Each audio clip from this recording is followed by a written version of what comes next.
B-roll at Skelton Lake, and there are no buses here.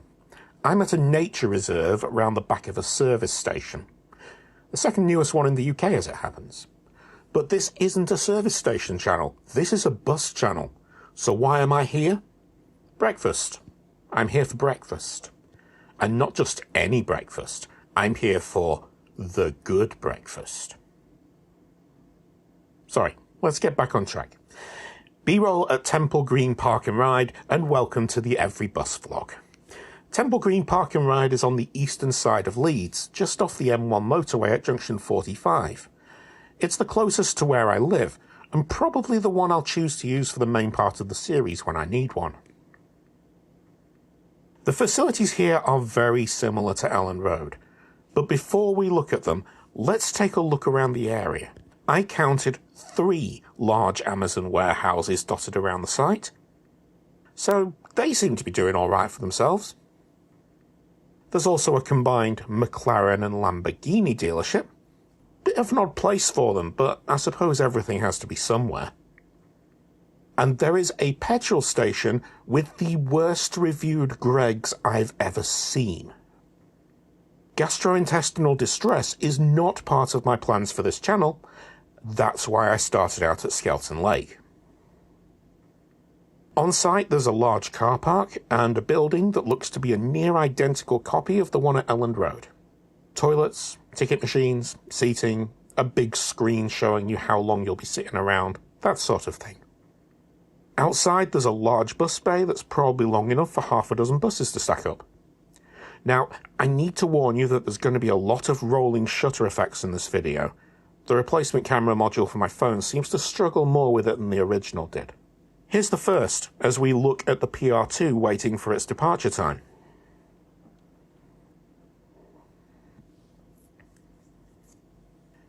On we get, and it's a surprisingly speedy journey into Leeds city centre. The PR2 is also an express bus for the local industrial estate, serving a small number of local stops, offering local fares for local people making local journeys. And then it's full speed ahead to Leeds. The bus schedule says the 8-mile round trip takes a quarter of an hour each way, but in reality it was much faster than that. Including the 10 or so minutes I had to wait for the bus, from the time I locked my car to the time I was set down in the centre of Leeds, the entire journey took a little under 20 minutes. It was only a couple of minutes slower than I could do it by car, and that doesn't include the time I'd have to spend finding a parking space. Obviously, I also didn't have to pay for parking, and perhaps most importantly, now I've tried the park and rides, I refuse to ever deal with Leeds' hellish one-way system again.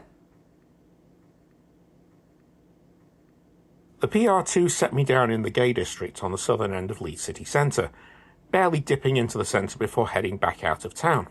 The bus stop is very close to the one I got off the PR1 at. That's not a coincidence. It's the genius part of the park and ride system's design.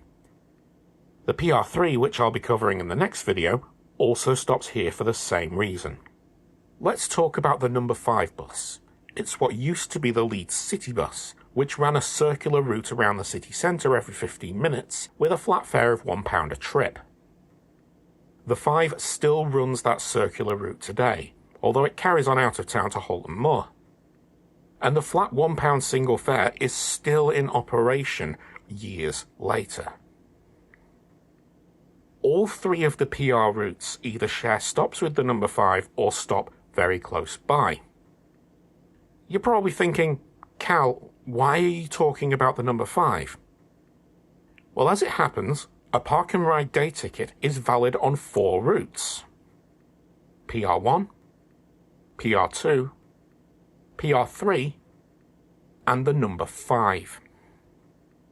So to get people in and around Leeds as efficiently as possible, the 3 PR services don't need to serve lots of stops. They can just skirt the edge of the city centre with 1 or 2 stops, connect with the number 5, and head straight back the way they came. The number 5 is the bus that has to fight with city centre traffic, and it's much smaller and more agile. The traffic is considerable. It was mid-morning on an ordinary Thursday when I filmed this, and the 5 was barely able to stop to pick me up. Driver managed it, of course. They're pros, they know what they're doing. I'm going to get off at the LGI, Leeds General Infirmary, one of several general hospitals in Leeds. I thought I was dropped in Lower Briggate, home of the Freedom Bridge and the rest of the LGBTQ district. So let's keep that theme going. Around the side of the LGI is this huge multi-storey car park. I went up a couple of floors because I wanted to show you the zebra crossing between the car park and the hospital itself. Then, for a better view, I went back the way I came, down to street level. The road it's on is technically a private road owned by the LGI, so they can basically do what they like with it. To make more people feel welcome, they decided to border the main crossing with the rainbow flag. There are 2 identical plaques either side, here's one of them, explaining what it's for. The crossing could do with a touch-up, but it is nice to see. Anyway, back on the 5, and let's explore the rest of the route, shall we? The 5 continues on its circular route around Leeds city centre. It pauses for just under 10 minutes for connecting passengers, and then heads out of the city along the main road east.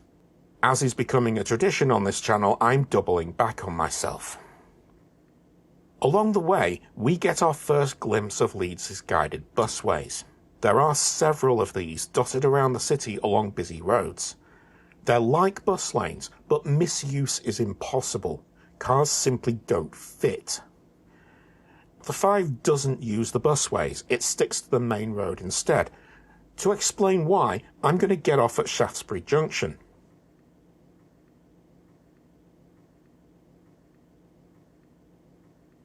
I'm standing on a bridge over the road just to show you what I mean. See, once you're on the guided busway, you can't really leave it until it ends. That's just the way it was designed. Buses that use it are stuck going straight on.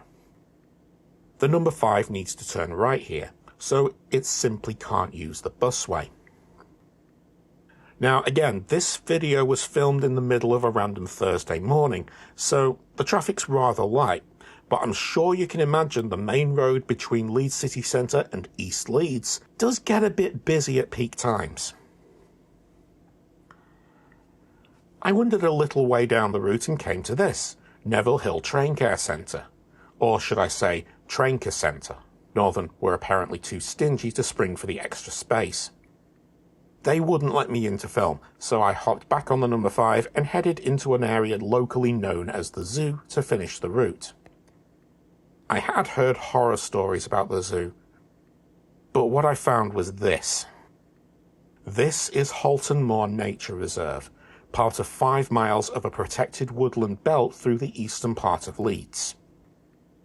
I thought it would be nice to finish the video as we began it, with a sweeping shot across a nature reserve in East Leeds. But there is actually one more thing I want to show you while I'm out this way. A short walk from here we come to this building that we saw earlier in the video. This is the Recycling and Energy Recovery Facility. The most striking part of the facility is this massive incinerator. You see, Leeds sends almost no waste to landfill. It all comes here. Recyclables are sorted, anything that can be used is diverted, and everything else gets burned. The heat is used to pipe hot water to a few thousand houses, the exhaust is scrubbed through filters, and basically all that gets sent to landfill is the used filters and whatever residual ash is left over.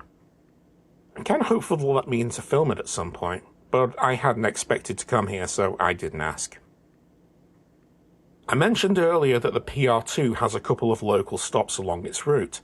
It just so happens that one of those is right outside the RERF. It's almost as if I planned it. If I'm honest, I didn't, but I'll take it.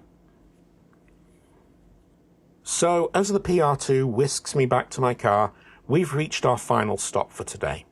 Thanks for watching, remember to like and subscribe, and whatever else, don't forget to thank your driver. This channel is made possible by viewers like you.